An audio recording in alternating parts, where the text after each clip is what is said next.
Escucha este dato. Variación del PIB desde el tercer trimestre de 2007 hasta el tercer trimestre de 2022, es decir, un periodo de 15 años. Madrid, un crecimiento de 14,7%, Cataluña, un crecimiento del 7%, España, un crecimiento del 5,3%, Galicia y País Vasco, un crecimiento del 4,5%, la Comunidad Valenciana, un crecimiento del 4%, Andalucía, uno del 1% y Asturias, una caída del 5%. A lo largo de los últimos 15 años, Asturias es la autonomía donde peor evolucionó la economía. Otro logro del socialismo empobrecedor. Empezamos.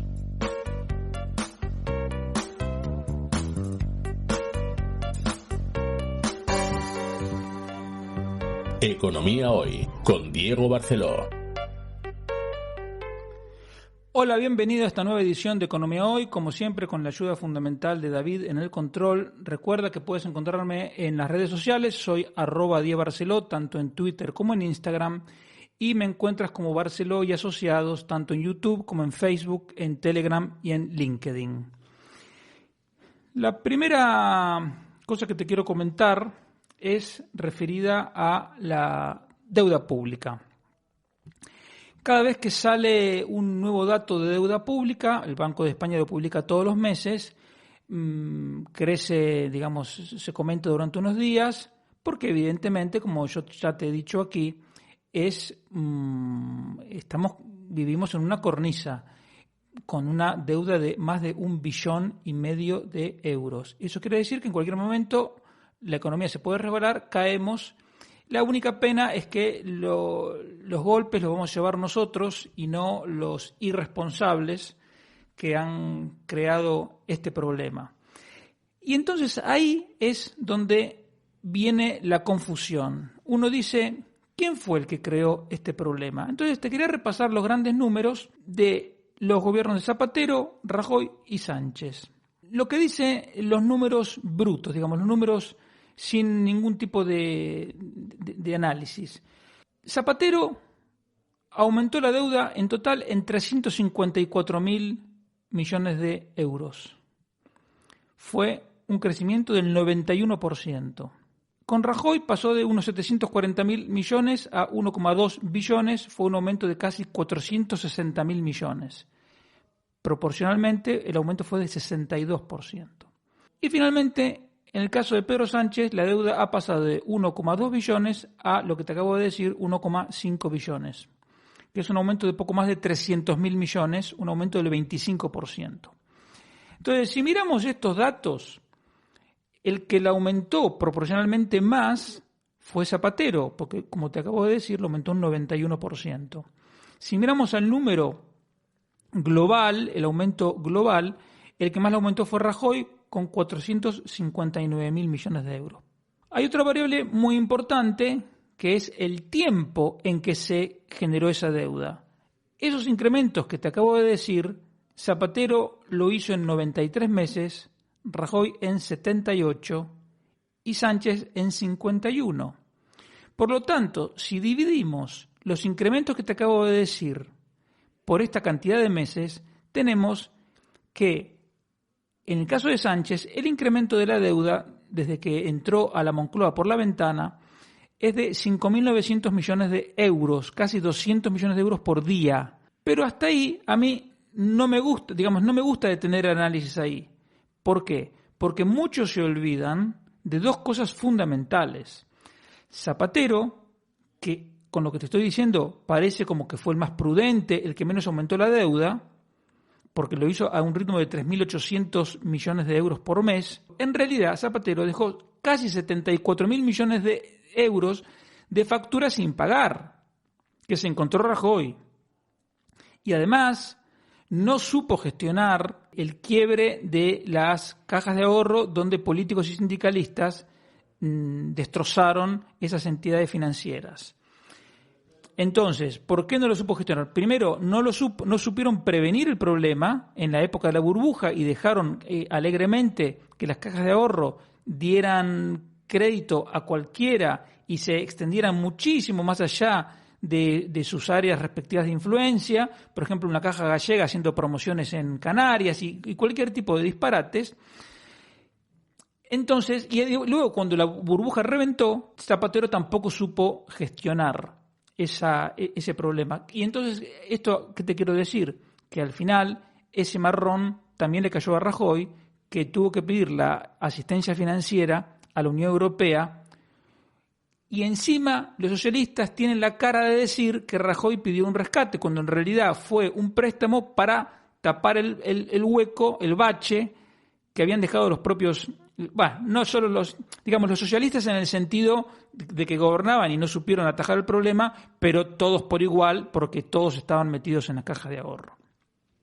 Si hacemos esta corrección, casi 74.000 millones de pagos a proveedores que tuvo que hacer Rajoy, pero que los gastó Zapatero, y 40.000 millones que fueron para el rescate de las cajas de ahorro, tenemos que en realidad hay 114.000 millones de euros prácticamente de deuda que se le imputan a Rajoy, que cronológicamente caen en el gobierno de Rajoy, pero que en realidad son de Zapatero. Entonces, si hacemos esa corrección, el incremento por mes, es decir, le quito esos 114.000 millones a Rajoy para tener un análisis correcto de responsabilidades y se lo sumo a la deuda de Zapatero. Entonces nos queda que el incremento medio mensual de la deuda con Zapatero fue de más de 5.000 millones de euros. De los tres, igual el campeón de la deuda es Sánchez, porque como te dije antes, está incrementando la deuda a un ritmo de 5.900 millones de euros por mes. Y en el caso de Rajoy hay que hacer otro atenuante. Zapatero cogió España con un déficit fiscal de 4 décimas. O sea, el último año completo del gobierno de Aznar, en 2003, dejó un déficit fiscal de 4 décimas. Zapatero ese déficit lo llevó a más del 11% en 2009. En solo 6 años, mira el destrozo que hizo ese irresponsable, inepto, inútil. No creo que haya antecedentes en tiempos de paz de un destrozo semejante. Luego, cuando lo llamaron Angela Merkel y Barack Obama a Zapatero, diciéndole tiene que hacer algo porque su economía, sus problemas nos van a impactar a todos, tomó algunas medidas, como el congelamiento de las pensiones, que Pedro Sánchez votó a favor como diputado, el recorte del 5% en el salario de los empleados públicos, que Pedro Sánchez votó favorablemente como diputado, y bajaron el déficit a 9,7% en 2011. Hoy, por casualidad, encontré un vídeo en YouTube del PSOE en la campaña de 2011, en el que pedían perdón por los recortes. Tú fíjate, pedían perdón por los recortes cuando el déficit que estaban dejando era de casi 10 puntos del PIB.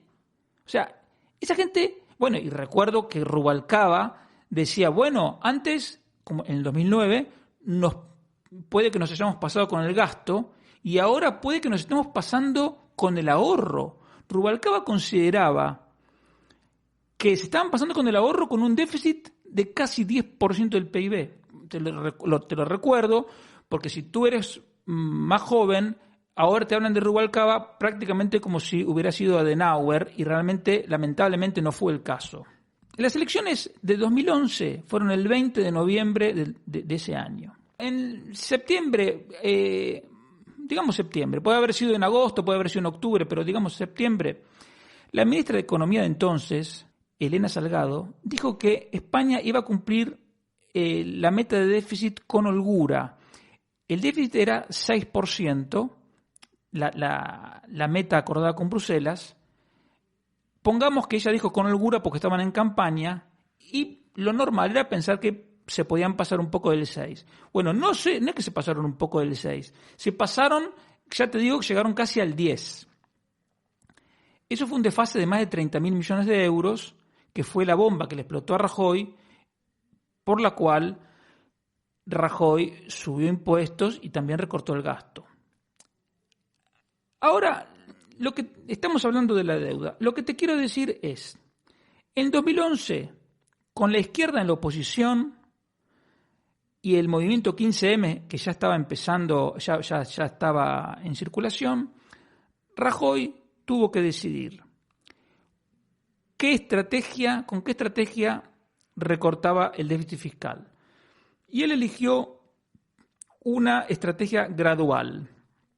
La estrategia básicamente consistió en hacer un ajuste de gasto en 2012, como no hizo nunca nadie en la historia de España, y a partir de ahí el gasto lo dejó planchado. Y luego, a medida que la economía iba creciendo, iban recuperándose los ingresos tributarios y por lo tanto el déficit se iba achicando.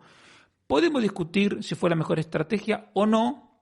Hay que tener en cuenta, insisto, que nunca nadie había hecho un recorte de gasto público semejante. De hecho, Rajoy es el único presidente que terminó su mandato con menos empleados públicos de los que había cuando llegó, por el riesgo que siempre hay cuando la izquierda es la oposición, es decir, que te incendien en la calle. Es verdad que el Excel lo aguanta todo. Uno puede decir, no, pues tendría que haber recortado 40.000 millones más el gasto. Sí, es verdad. El Instituto de Estudios Económicos ha determinado que la ineficiencia del gasto público, es decir, el gasto recortable sin que se pierda calidad en los servicios públicos, se podría recortar en 60.000 millones. Vale, pero una cosa es tener esa meta y recortarlo gradualmente, y otra cosa es decir, en un año recorto 60.000 millones. Porque eso no es factible ni políticamente ni socialmente. La enorme deuda que se acumuló durante el gobierno de Rajoy es por la estrategia de reducir gradualmente un déficit que dejó el socialismo. Entonces yo no es que quiera defenderlo a Rajoy. Simplemente lo que trato es de encontrar la verdad. Entonces, cuando se dice, no, porque Rajoy y Montoro fueron los que más subieron la deuda. Claro, pero fue por reducir gradualmente un déficit que había dejado el socialismo. Y además el socialismo y la izquierda en general no hicieron más que quejarse desde el día 1 hasta el último día de los recortes y de todo, porque nunca el socialismo entendió la necesidad de reducir el déficit fiscal. De hecho, lo primero que hizo Sánchez en cuanto entró a la Moncloa por la ventana fue aumentar el déficit, porque Rajoy y Montoro lo iban a dejar en menos del 2% y ya en el 2019, antes de Putin, de la pandemia y de todo, ya lo dejó en más del 3%. Y precisamente la crítica que hay que hacerle a Rajoy y a Montoro no se escucha nunca en los medios. ¿Y cuál es esa crítica? La crítica es que ellos, si bien dejaron la presión tributaria en torno al 38% del PIB, el problema es que la recaudación de los impuestos se hizo más progresiva. Y esa es la crítica que hay que hacerle a Rajoy y a Montoro. Es decir, dejaron un sistema tributario más socialista del que encontraron. Y eso es imperdonable, porque es haber aceptado en última instancia las propuestas del manifiesto comunista, que son, como siempre te vengo diciendo, el origen de las propuestas de los impuestos progresivos. Entonces, esa fue una claudicación ideológica lamentable, pero es una crítica que justamente nunca se le hace a Rajoy y a Montoro. En definitiva, la deuda pública, los culpables de la deuda son los socialistas, y en este caso no de todos los partidos, sino básicamente los del Partido Socialista Obrero Español, que son los que más gastan, los que más incrementan la deuda. Sánchez es el campeón, y seguido de cerca por Zapatero. Lo segundo que te quería comentar brevemente es el tema del IPC. El gobierno, este es un gobierno de propagandistas, de mentirosos, de trileros. Entonces, todo lo que dicen hay que pasarlo por varios filtros. Salió el dato definitivo de octubre de la inflación de la zona euro en 10,6, y como en España esa misma inflación fue de 7,3, ya salieron a sacar pecho como diciendo qué bien lo hace Sánchez en materia de inflación. A ver, vamos por partes. Si quitamos los meses de estos meses de este año, del año en curso, este 7,3 que Sánchez quiere vender como un éxito es el mayor dato de inflación desde febrero de 1990. Pero además, estamos en un entorno inflacionario que es muy difícil hacer una comparación limpia de la inflación entre países. ¿Por qué? Porque los precios del gas y de la electricidad están desbocados y cada país está implementando distintas medidas, unos bajando impuestos, otros dando ayudas, y además hay diferencias en cómo computan, es decir, cómo meten dentro del IPC esos datos. En el caso de la electricidad, la inflación en España, tanto en España como en Alemania, es del 20% interanual, precio de la electricidad. El precio de la electricidad que computa el INE dentro del IPC con su metodología, ¿sí? Pero en Italia es de más del 100%. Y en Francia es el 10%. Entonces, date cuenta las diferencias abismales que estamos hablando. En el caso del gas, en España el precio se ha incrementado menos del 20%, en Francia un 30%, en Alemania un 80% y en Italia un 90%. Entonces, estas diferencias bestiales son las que te explican por qué el IPC general tiene esa gran diferencia. Pero si queremos acercarnos un poco más a la realidad y quitamos del índice los productos energéticos y los alimentos no elaborados, es decir, los productos que tienen precios más volátiles, esa inflación subyacente, o como dicen en Estados Unidos, la core inflation, es igual en España y en la zona euro, 6,2, es igual. Pero ojo, en España, y creo que en la zona euro también, ya van por primera vez desde el 92, durante 4 meses seguidos, esa inflación subyacente es de más del 6%. ¿Esto qué quiere decir? Que ese cuento, esa mentira que nos contaban los del Banco Central Europeo de que no hay problema porque esto es una inflación que está restringida a un par de productos y que no se va a extender, es mentira. Ya se extendió y, digamos, no nos olvidemos que el objetivo de inflación del Banco Central es del 2%. Y te estoy diciendo que la inflación subyacente es más del triple, es 6,2%. Y hace 4 meses que está así y eso no pasaba desde el 92. Claro que en el 92 no había un objetivo inflacionario de ese tipo. Por eso aprovecho para reiterar que es imperdonable lo del Banco Central Europeo. Sin embargo, y volviendo con la idea de que España no puede sacar pecho en materia inflacionaria, esa inflación subyacente en Francia es del 5%, en Irlanda es del 5,6%, en Italia es del 5,7%, en Finlandia es del 6%. Y aquí, como te digo, bueno, te dije 6,2%, en realidad es 6,3%. 6,2% es sin impuestos, 6,3% es con impuestos. La inflación subyacente es mucho más parecida entre países que la inflación general. ¿Por qué? Porque la inflación general, como te dije antes, está muy influenciada por los precios de la electricidad, del gas y de las distintas medidas que los gobiernos han tomado con respecto a esos precios y con la forma en que los respectivos institutos de estadística incluyen en el IPC esos precios.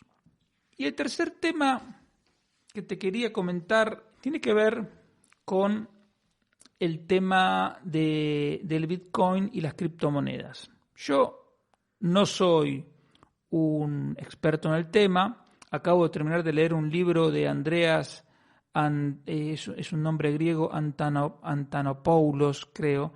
El libro se llama de Internet del Dinero y ya tiene 3 volúmenes. O sea, yo leí el primero, muy interesante. Y antes que nada te voy a dar el siguiente dato. Si tú comprabas un Bitcoin en noviembre del 2016 y lo vendías hoy, hubieras obtenido un rendimiento anual acumulativo del 68,6%. En marzo del 2021 valía 63.000.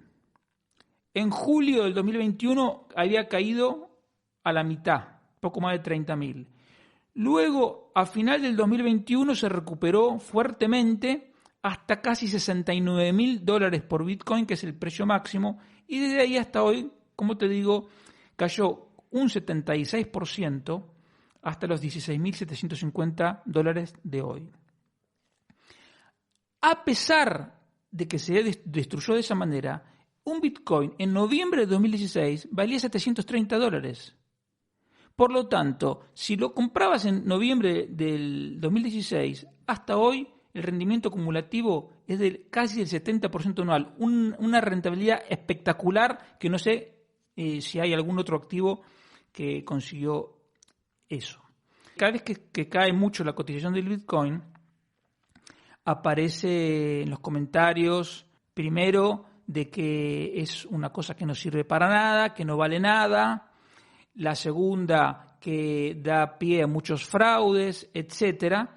Y mucho más ahora cuando esta caída se produce por la quiebra de una plataforma FTX que está acusada en un juzgado del estado de Florida de haber creado un esquema para estafar a sus clientes.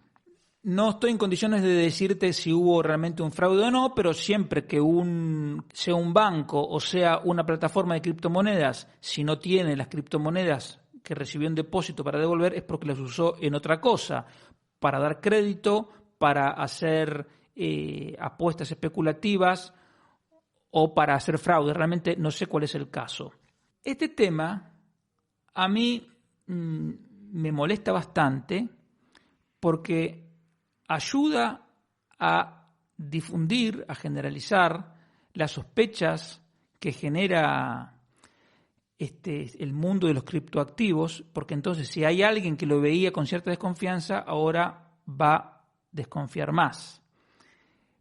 Pero peor que eso, porque en última instancia eso es una opinión personal y uno puede desconfiar de lo que quiera sin afectar a terceros. Ok, pero más allá de eso, el tema es que criticar las criptomonedas es hacerle el juego a los estatistas, porque en primer lugar crecen las presiones para regularlo, como si las regulaciones hubieran evitado corridas bancarias y quiebras de bancos. Por eso yo lo último que quiero es que regulen nada.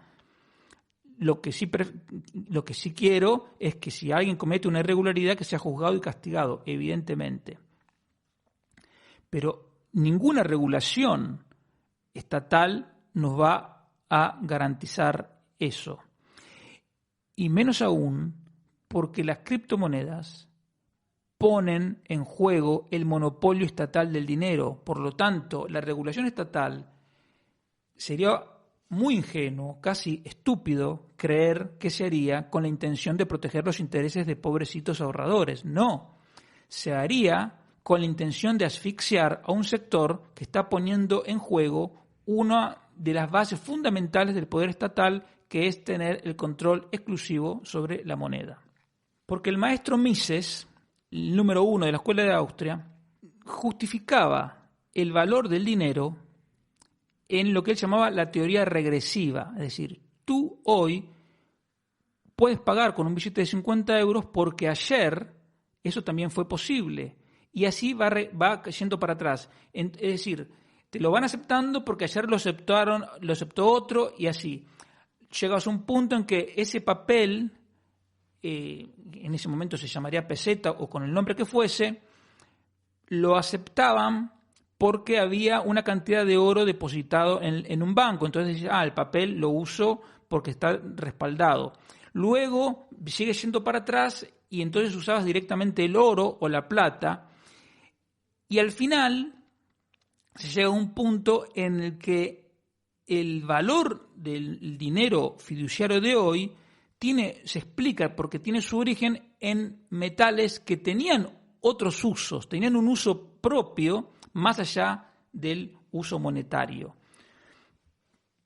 Entonces, esa es la cosa que yo no logro encontrar en el Bitcoin. Si tú vas para atrás, no puedes hacer la teoría regresiva del valor del dinero, no se la puedo aplicar al Bitcoin, porque para empezar, antes no había Bitcoins. Entonces, y el Bitcoin no lo puedes usar para ninguna otra cosa. Sin embargo, Antonopoulos, pongamos que es Andreas Antonopoulos, el Internet del dinero son sus libros, dice que simplemente el valor surge porque hay otra gente que te lo acepta. Y eso es crecientemente cierto, porque hay empresas que aceptan pagos en Bitcoin. Por lo tanto, se le estaría aplicando lo mismo que los euros, porque el euro también te dicen que tiene el respaldo del Banco Central Europeo. ¿Cuál es el respaldo del Banco Central Europeo? Si el Banco Central Europeo, ¿con qué nos respalda a los euros? ¿Con la deuda de España que tiene en su balance, que es un país que está quebrado? O sea, no tiene sentido. Entonces, eso del respaldo del Banco Central Europeo, yo lo pongo, digamos, muy entre comillas. Por lo tanto, hoy por hoy, los papeles de euros se usan simplemente porque son aceptados masivamente.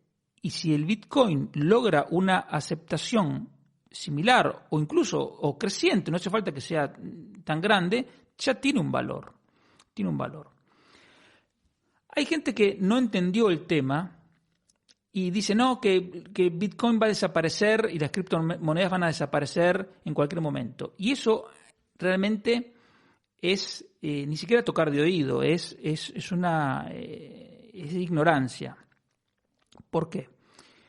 Porque Bitcoin es simplemente una aplicación que aprovecha la tecnología del blockchain, de la cadena de bloques. Y una vez que una tecnología está inventada, no se puede desinventar. Una vez que se inventó la rueda, no puede decir, no, la rueda desaparece. La mejor manera de entenderlo es comparar el blockchain con Internet. Internet fue una nueva tecnología a finales de los 80, principios de los 90, una nueva tecnología que, como te digo, no podía ya desaparecer porque ya estaba inventada. ¿Y qué pasó al principio con Internet? Que hubo estafadores, hubo fraude, hubo problemas para que la red creciera, te tenías que conectar con la línea telefónica, se desconectaba, mandar un correo electrónico era realmente complicado, etcétera, etcétera. Pero sin embargo, lo relevante de Internet es que, primero, insisto, no desapareció porque es imposible que desaparezca una tecnología que ya está inventada.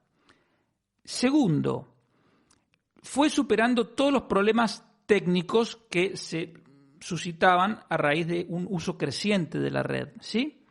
Internet no fue un camino de rosas, tuvo muchos problemas y se fueron solucionando. Y en tercer lugar, llevó al desarrollo de aplicaciones, de usos de Internet que ni siquiera nos podíamos imaginar, porque cuando empezó Internet, y algunos decían que solo servía para pornografía y para estafas, con los años Internet nos dio cosas maravillosas como Google Maps, como Netflix, como Spotify, que han cambiado la vida de millones y millones de personas en el mundo para bien, gracias a Internet, y es, como te digo, algo que ni siquiera nos podíamos imaginar. Yo apuesto a que lo mismo va a pasar con el blockchain. Es una tecnología que ni nos podemos imaginar todas las aplicaciones y usos positivos para la humanidad que van a tener. Entonces, ¿que Bitcoin no se utiliza más? ¿No tiene la aceptación que quieren? Ok, ¿qué me importa? Lo importante es blockchain. Y Bitcoin, si quieres, lo puedes utilizar como un medio para especular y si quieres, no. Pero de ahí a pedir regulación, que desaparezca, todo eso es una cosa que no tiene ningún sentido. Bitcoin es una moneda digital descentralizada. No es que esté en un lugar, está en muchísimos lugares a la vez. Tú puedes tener un activo que no es el pasivo de nadie. Eso es solo comparable con el oro. Yo tengo un oro y tengo un activo y no es pasivo de nadie. Porque si tengo un bono, la empresa me lo puede no, o el gobierno a lo mejor no me lo pagan. Si tengo una acción, a lo mejor la empresa quiebra. Pero si tengo un Bitcoin, no hay quiebra posible. Es un activo que no es pasivo de nadie. Más importante todavía, que está fuera del control del gobierno, que no está en ninguna red a la que el gobierno pueda acceder y que yo puedo utilizar para hacer pagos globales casi instantáneos. Cualquier estafador que haya me parecerá un idiota, pero no me impide ver que el Bitcoin tiene, para los que defendemos la libertad, los que creemos que la libertad está amenazada, vemos una herramienta muy poderosa en nuestro favor. Porque es una forma de resguardar lo poco, lo mucho que cada uno tenga de las garras, de la voracidad estatal, de la regulación de los impuestos.